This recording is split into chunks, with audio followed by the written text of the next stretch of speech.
Radhe Radhe. Good morning बच्चों। आइए हम आप लोगों को आज जो है क्लास 10 में जो है आज हम आप लोगों को हिंदी में पढ़ाएंगे, हिंदी व्याकरण। यहाँ देखिए हिंदी क्या है, हिंदी व्याकरण। हिंदी व्याकरण डेट क्या है आज? आज की जो डेट है वो 5/1/2022 है। 5/1/2022 है। और इसमें हम आपको पढ़ाएंगे हिंदी व्याकरण। हिंदी व्याकरण में क्या पढ़ाएंगे? रस पढ़ाएंगे। आप लोगों को सब्जेक्ट में रस है, आप लोगों के सिलेबस में रस है, तो आप के विषय में जो रस है वो दो रस हैं। पहला है हास्य रस और दूसरा है करुण रस। यही दो रस आपके सिलेबस में है। कितने रस हैं आपके सिलेबस में? यही दो रस हैं आपके सिलेबस में। तो पहले हम आज आपको पढ़ाते हैं हास्य रस। तो हास्य रस क्या होता है? हास्य रस का जो अस्थाई भाव है, हास्य रस का अस्थाई भाव हास होता है। हास मतलब हंसना होता है। हास रस का अस्थाई भाव क्या होता है? हास होता है। हास मतलब हंसना होता है। हास रस का अस्थाई भाव हास होता है। हास का मतलब हंसना होता है।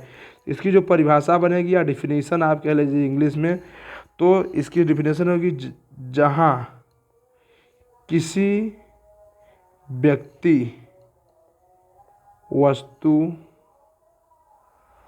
या स्थान को देखकर या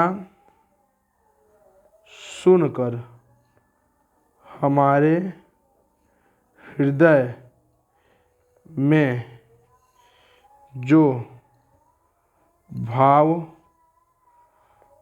उत्पन्न होगा वही हास कहलाता है। वही क्या कहलाता है? हास कहलाता है। जैसे आप कहीं पे जा रहे हैं, दो बच्चे लड़ाई कर लिए, अब लड़ाई करने में आपको कुछ आनंद की अनुभूति हो रही है, तो वहाँ पर हास रस हो जाएगा। तो यही आपको लिखना है, आपकी परीक्षा में यही लिखना है, जहाँ किसी व्यक्ति, वस्तु या स्थान को देखकर या सुनकर, देखकर भी अनुभूति होती है और सुनकर भी, दोनों तरह से अनुभूति होती है। देखकर या सुनकर हमारे हृदय में जो भाव उत्पन्न होगा वही हास कहलाता है। तो हास्य रस ए हो गया हास्य रस की परिभाषा। अब हास्य रस का क्या है? उदाहरण देख लीजिए आप लोग। उदाहरण देख लीजिए हास्य रस का उदाहरण देख लीजिए। आधा पात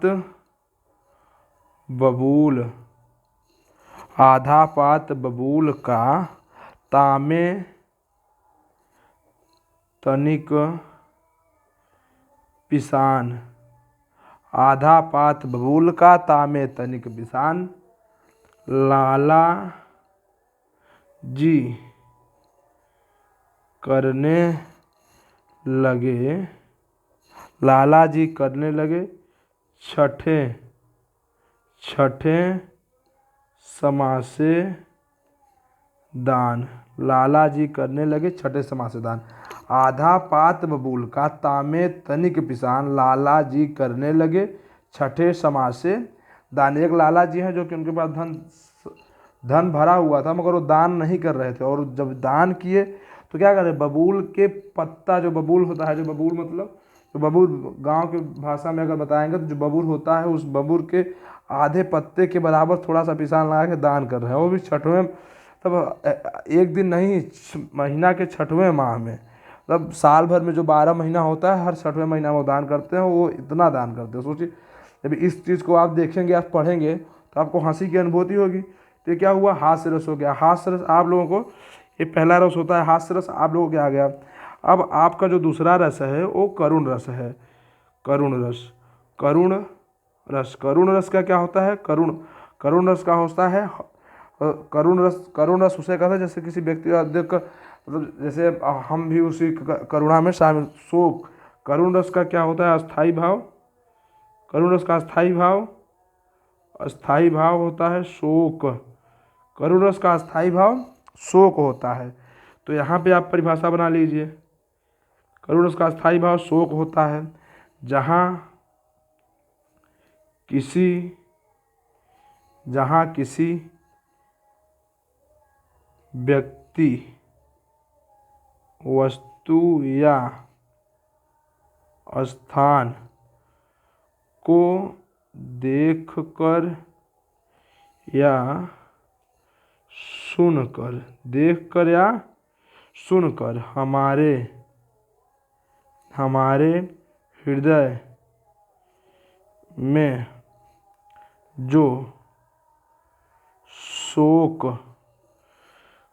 का हमारे हृदय में जो भाव उत्पन्न होता है उसे शोक कहते हैं। जैसे आप मान लीजिए आप स्कूल जा रहे हैं और कोई आपको क्या है, रास्ते में कोई क्या कहते हैं डेड बॉडी जा रही है, किसी की डेड बॉडी जा रही है, तो आप देखिए अरे बाप रे, किसी की डेड बॉडी, कैसे मृत्यु हुई, कैसे क्या हुआ, आप भी जानने की चेष्टा करें तो क्या होगा, उसमें आपको शोक नहीं लगेगा। तो वही है। तो आपके इस पर हम आपको उदाहरण दे रहे हैं। उदाहरण लिखिए। तो रामचरितमानस का उदाहरण है, जब शोक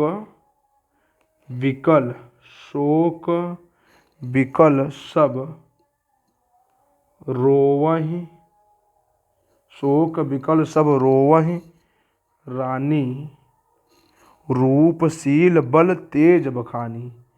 रूपशील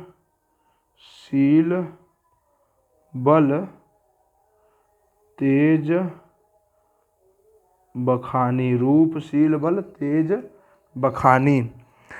करहि बिलाप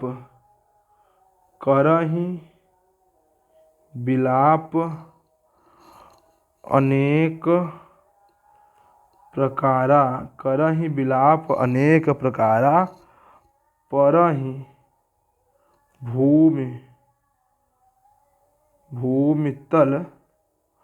भूमितल बारहि बारह।